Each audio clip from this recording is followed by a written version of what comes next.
Okay, so today I'm starting the work on the Lotus, and we can see that it has a lot of grime on the body, and I'm going to show you how I'm going to get this dried adhesive off the guitar as well. We're going to use some scratch out. But for the rest of the body, I'm going to use a product from Stu Mac, and it's called Clean and Shine. So I'm going to spray some Clean and Shine on the body and start the process of getting the body cleaned up. And we'll see how she comes out. Okay, so I applied the Clean and Shine. You can see that it did a pretty good job of getting the grime and the dirt off the body. But not as good as I was hoping. And I did nothing with the fretboard, so just ignore that for now. Okay, so let's take a look.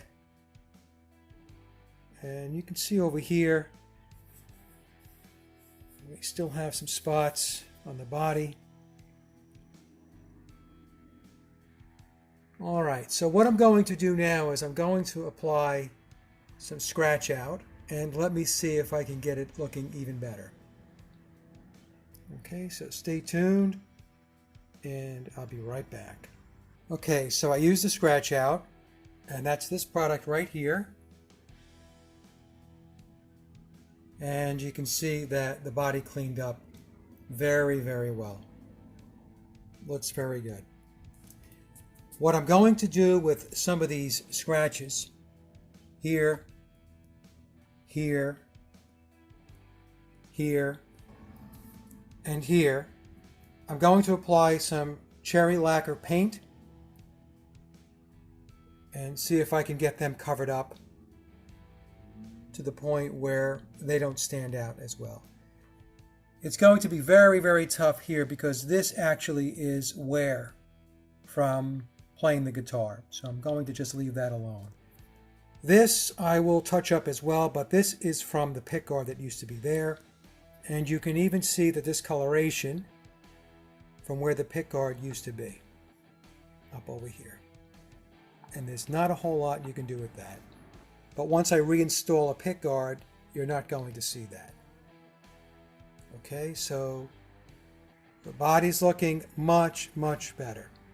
Let's take a look now at the headstock, and I put the scratch out on the headstock as well, and that came out looking great. All right, so let me put the cherry lacquer on now, and let's see if we can get some of those scratches filled in. Okay, so I've made a lot of progress on the neck, and you can see the frets are in. They haven't been fully dressed yet. I did the preliminary dressing on the sides. But what I did was take the neck from a 9.5-inch radius to a 12-inch radius. And the way I did that is with a sanding block. This is a radius sanding block. You can see it has the number 12. And you can see it has the curvature.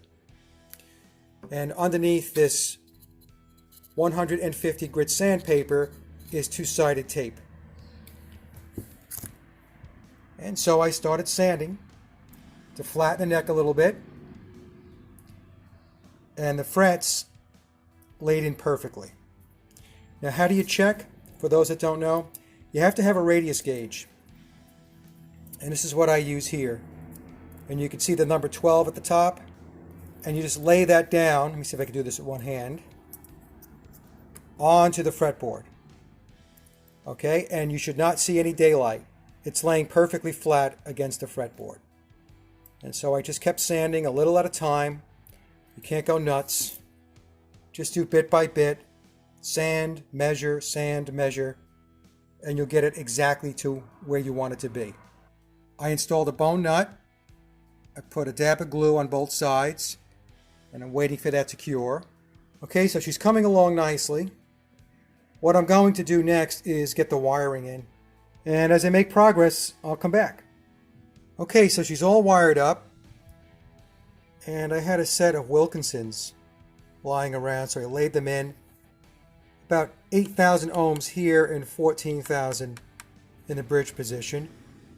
I had an old Tunematic off an Epiphone, and I used the original tailpiece from this guitar. The bolts are also original. Okay, put in some knobs. I will be putting a pick guard back on the guitar, and I have to put the three-way switch in, which is looking pretty good. Let's go all the way down. For the tuners, I'm going to put in the semi-enclosed, which is what the guitar originally came with, stock. I still have to dress the frets and oil the fretboard and do all that stuff, but she's looking a lot better. Okay, let me flip her over and let's take a look at the wiring. Okay, so there's the wiring, and I have the neck and the bridge pickup, and here's the ground wire. So I'll get to that next, and I have the wires here to connect the three-way switch. Okay, I think that's going to be enough for today. I'm going to pack it in and I'll do some more tomorrow. So I'll be back. Okay, so it's a new day, and one of the things I always check with bolt-on necks is to make sure that the strings have the proper distance from the sides of the fretboard. So what I did here was I took string and I attached it through the holes in the tailpiece, and I went down the fretboard and taped the strings down. So what we can see is we do not have equal distance between the high E, the distance from the edge of the string to the edge of the fretboard is smaller than what we have here on the high E. So what I'm going to do is I'm going to remove the neck, remember it's a bolt-on, and I'm going to put a small shim inside here. And I'll show you how I do this once I have the neck off. So let me remove the neck now, and we'll put the shim in, and the strings will align properly down the neck. Be right back. Okay, so what I did was put a very small potentiometer washer. I adhered it to the side of the cavity here with some glue. This shim was already on the guitar. You'll see this a lot with a lot of the older Japanese guitars. Sometimes you'll see the shims. But just this little bit right here, this little washer, will align the neck properly. So I'm going to put the neck back on now. I'm going to put the strings back, and you'll see that we now have the strings aligned properly with the neck. Okay, so I'll be right back. So I shimmed here because we had to push the neck out this way in order to shrink the gap here and increase the gap on the other side of the neck. I hope that made sense. Okay, so that's a quick and easy way to ensure that you get your neck aligned properly with your strings. Alright, so I'm going to work on installing the three-way switch, and once I get that in, I'll be back. Alrighty, she's coming along. The pickups are all wired in. The three-way switch is in. I tested the output of the pickups, and it's working fine. I haven't played her yet, obviously, because she's not done. I still have neck work to do. And what I have to do with the neck is to dress the fret ends because they're still sharp. So I'll take care of that, and we'll oil up the fretboard. And then I have to get the machine heads on. I'll put them on later today. I'll do a setup, and she'll be ready to play. Okay, so that's going to be enough for today, and I'll be back tomorrow. I'll work on the frets, put the tuners in, string her up, do a setup, and shazam, the makeover is just about done. Okay, so she's done, and I think she came out pretty good. Let's take a look. New frets. The fretboard was re-radiused from 9.5 to 12 inches. New machine heads. That's a bone nut. You can see she has a couple of nicks and dings and some blemishes, but light years ahead of where she was when I first got her in. She's looking great. So just to recap a little bit, I put in Wilkinson humbuckers, 8,000 ohms at the neck, 14,000 at the bridge.